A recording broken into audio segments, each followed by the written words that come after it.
Okay, change of base. This is the last one. This is extremely helpful on your calculator.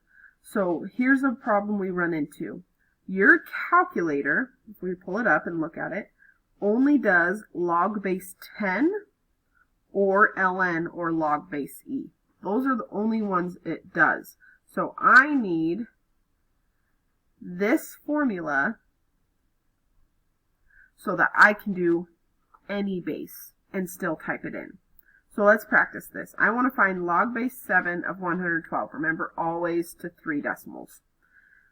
So log base 7 of 112 would be log base 10 of 112 divided by log base 10 of 7.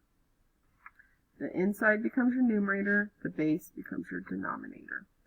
And I don't need to include that 10 there. And if I type that into my calculator, I should get 2.424.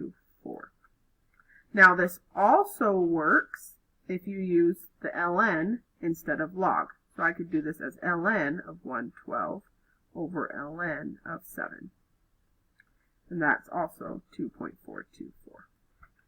That's your change of base. So then you can calculate any log no matter what the base. So we're going to use that to solve for this. I'm going to use similar things I did before.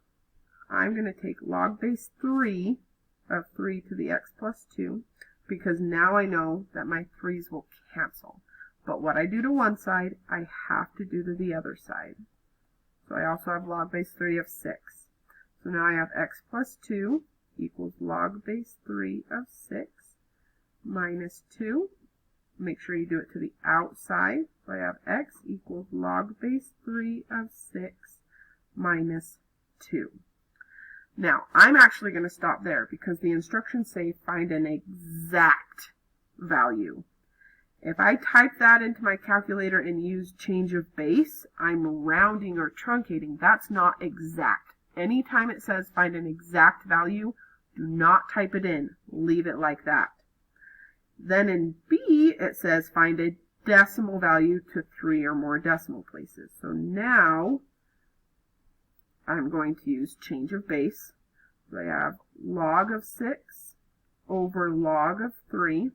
You can use ln as well. That works. And minus 2. Type that into your calculator. You should get negative 0.369. And we're done. That's it. Good job. Lesson 0.7 finished. All of your first chapter finished.